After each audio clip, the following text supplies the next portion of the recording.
Allez, une question pour commencer, qui vient tout droit d'une des sources qu'on explore aujourd'hui. Savez-vous réellement qui vous êtes? Et surtout, de quoi vous êtes capable? Hmm. C'est une question directe. Très direct. Hmm. Et la plupart des gens, je pense, répondraient oui, bien sûr. Mais l'auteur dont on parle, David Goggins, il affirme que la réponse est presque certainement non. C'est ça, que nous vivons tous à des degrés différents dans une sorte de zone de confort. Une zone qui, en fait, nous empêche de voir notre véritable potentiel. Et il ancre cette idée dans un concept qui est devenu un peu sa marque de fabrique. Oui, la fameuse règle des 40%. L'idée est assez radicale. Elle postule que, quand notre esprit nous dit « c'est fini, je suis à bout, je ne peux plus avancer », Le mur. le mur, exactement.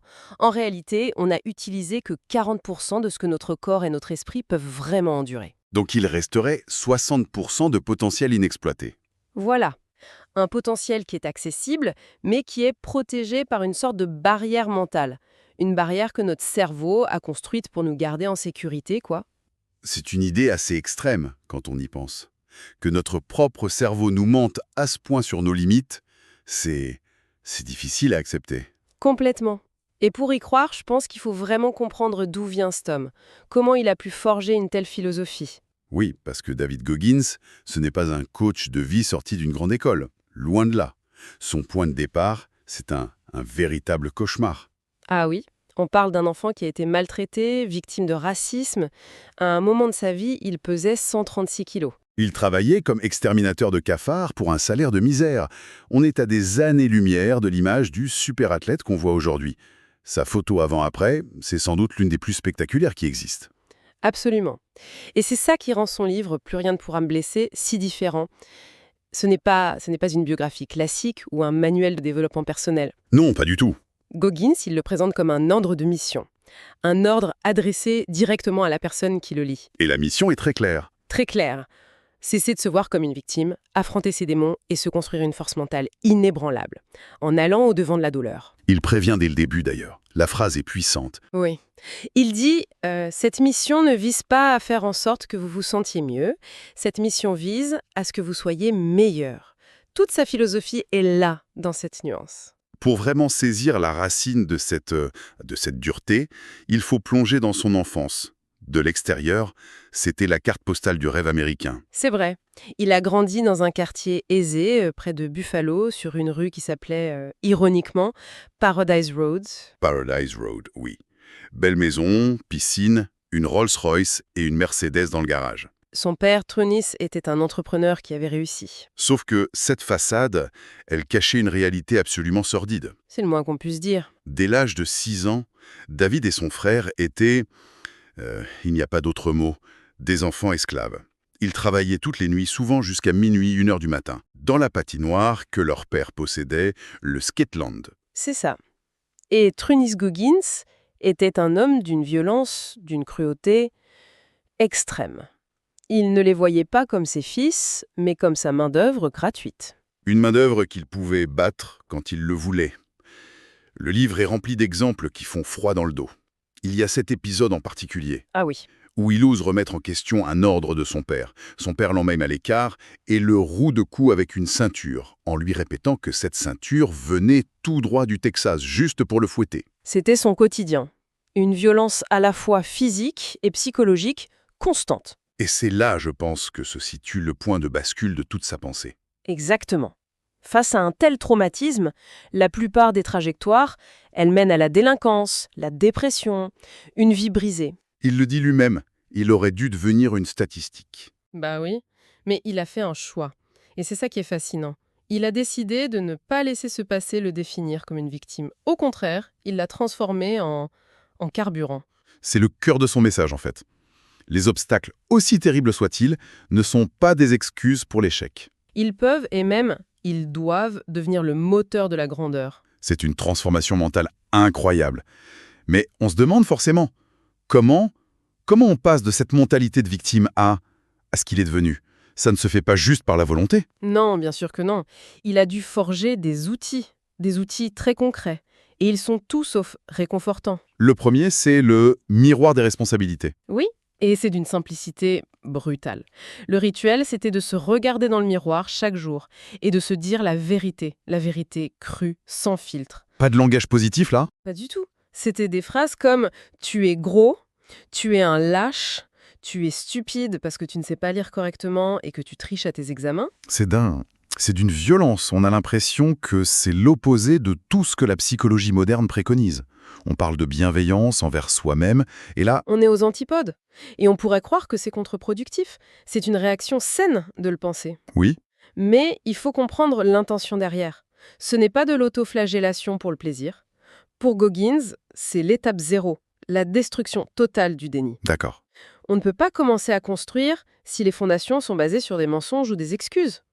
Donc en se confrontant chaque matin à la vérité la plus dure, il s'enlevait toute possibilité de fuir. Et ensuite? Ensuite, il collait des post-it sur ce même miroir, avec des objectifs. Des objectifs clairs, précis. D'abord, tout petit, faire son lit parfaitement. Puis de plus en plus grand. C'est une prise de responsabilité radicale. Une honnêteté radicale pour créer un électrochoc. C'est ça l'idée. Voilà. Selon lui, c'est le seul point de départ possible quand on est tout en bas. Et son deuxième outil est la boîte à cookies. L'image est plus douce, mais j'imagine que le principe est tout aussi dur. L'image est plus douce, oui, mais c'est une arme mentale redoutable. Le concept est simple. Dans les moments de souffrance extrême, quand le cerveau hurle d'abandonner, Ce qui doit lui arriver souvent. très souvent, il faut mentalement ouvrir une boîte et y piocher un cookie. Un cookie. Chaque cookie, c'est le souvenir d'une victoire passée, d'un obstacle qu'on a déjà surmonté. Pour lui, un cookie, ça pouvait être d'avoir survécu à la violence de son père, D'accord, je vois. ou d'avoir appris à lire tout seul, ou même d'avoir perdu 45 kilos en moins de 3 mois pour pouvoir s'engager dans l'armée. Donc, au lieu de se projeter vers un succès futur, on se raccroche à des preuves tangibles du passé. C'est exactement ça, et c'est un point d'analyse crucial. Beaucoup de méthodes de développement personnel se basent sur des affirmations futures, sur la visualisation. Je suis capable, je vais réussir. Oui, la pensée positive. Voilà. Goggins, lui, il ancre la confiance en soi dans des preuves irréfutables du passé. En psychologie, on pourrait appeler ça des preuves de compétence. Il ne s'agit plus d'espérer, il s'agit de se souvenir, La discussion interne change complètement. totalement. Ce n'est plus est-ce que je peux le faire, mais je l'ai déjà fait, j'ai déjà surmonté pire, donc je peux continuer. La force, ce n'est pas quelque chose à construire à partir de rien, mais quelque chose à redécouvrir en soi. On a les outils donc. Mais une chose est de les comprendre, une autre est de les appliquer dans des conditions que la plupart d'entre nous ne peuvent même pas imaginer. C'est sûr. L'histoire de sa formation pour devenir Navy SEAL, c'est peut-être l'exemple le plus extrême de ça. Ah oui, là on passe de la théorie à une réalité presque surhumaine. Il raconte sa 3e tentative de passer la semaine d'enfer. La Hell Week. C'est ça. Le stage BUDS, une épreuve de 5 jours et 5 nuits, avec moins de 4 heures de sommeil au total. Un effort physique et mental constant, conçu pour briser les candidats les plus solides. Attendez, juste pour être sûr de bien comprendre. Il commence cette épreuve, qui est déjà réputée pour briser des athlètes d'élite en parfaite santé, avec des fractures. Oui, des fractures de stress aux 2 tibias. Mais comment c'est seulement possible? De se tenir debout et encore moins de performer. C'est presque inconcevable. La plupart des gens seraient plâtrés, au repos forcé. Lui, il a couru des kilomètres sur le sable, il a nagé dans l'eau glacée, il a porté des rondins de bois de 100 kilos pendant des jours. La douleur a dû être atroce. Il l'a décrit comme une torture, oui. Mais c'est son dialogue interne qui est la clé. Grâce à sa boîte à cookies, il ne se disait plus « ça fait mal, je devrais arrêter ». Il se disait quoi alors? Il se disait « personne d'autre n'accepterait cette douleur. Chaque pas que tu fais avec les jambes brisées te rend plus fort. Ça te forge un mental que personne ne pourra jamais te prendre. » Il transformait la douleur en privilège. C'est incroyable. Cette histoire, elle illustre parfaitement ce qu'il appelle l'endurcissement de l'esprit. Callousing the mind, en anglais. C'est exactement ça. La douleur n'est plus un signal d'arrêt absolu. Ça devient une simple information. Une donnée, Une donnée. Il explique que notre cerveau a ce fameux régulateur interne, cette limite des 40%, qui nous protège de l'inconfort. Et pour repousser ce régulateur, il faut volontairement et régulièrement s'exposer à des choses qu'on n'a pas envie de faire. des exemples concrets. Se lever à 4 heures du matin pour courir, Prendre une douche glacée, choisir l'escalier plutôt que l'ascenseur, aller s'entraîner quand il pleut et qu'il fait un froid de canard. Des microdoses d'inconfort. Précisément. Et ces microdoses, accumulées, augmentent notre tolérance à la difficulté. On ne supprime pas la douleur, attention. On change sa relation avec elle. On recalibre ce que notre esprit perçoit comme une limite. Un autre point qui m'a frappé, c'est son rapport à l'échec. Dans notre société, l'échec, c'est souvent vu comme une honte, quelque chose à cacher. Lui, on a l'impression qu'il le recherche presque. Ah oui, l'histoire de son record du monde de traction est assez folle à ce sujet. Racontez-nous. Bon, il décide de tenter de battre le record du monde du plus grand nombre de tractions en 24 heures. L'objectif était de 4021. D'accord. Et il n'organise pas ça dans son coin. Non, il le fait en direct à la télévision nationale sur le plateau du Today Show. Devant des millions de spectateurs. Exactement. Et il échoue, lamentablement. Il s'arrête autour de 2500, je crois, les mains en sang, le corps complètement détruit. L'humiliation publique absolue. La plupart des gens disparaîtraient pendant des mois après un truc pareil. C'est clair, mais c'est sa réaction qui est instructive. Le lendemain matin, pas de honte, pas de plainte, il prend un carnet et il fait ce qu'il appelle un compte-rendu d'action, l'After Action Report, une pratique qui vient de l'armée. D'accord. Et de manière froide, quasi chirurgicale, il liste tout ce qui a bien fonctionné et tout ce qui a mal fonctionné. Sa nutrition, son hydratation, le type de barre qu'il a utilisé, son rythme, le soutien de son équipe. Tout est analysé. Tout. Il ne se dit pas « j'ai échoué ». Il se dit « voici les données que j'ai collectées pour réussir la prochaine fois ». L'échec devient une simple étape du processus. C'est un changement de paradigme complet. Totalement. L'échec n'est plus une impasse émotionnelle, c'est la source d'information la plus riche qui soit. Il a transformé la honte potentielle en un plan d'action détaillé. Et il a fini par y arriver. Il a fallu 2 autres tentatives, mais oui, il a fini par battre le record. Pour lui, si on n'échoue pas de temps en temps, c'est qu'on ne le vise pas assez haut. L'échec, ce n'est pas l'opposé du succès. C'est une condition nécessaire pour l'obtenir. Exactement. Alors, après tous ces accomplissements, Navy SEAL, Ranger de l'armée, coureur d'ultrafond de niveau mondial, détenteur d'un record du monde, où est-ce que ça mène, ce chemin de souffrance et de discipline de fer?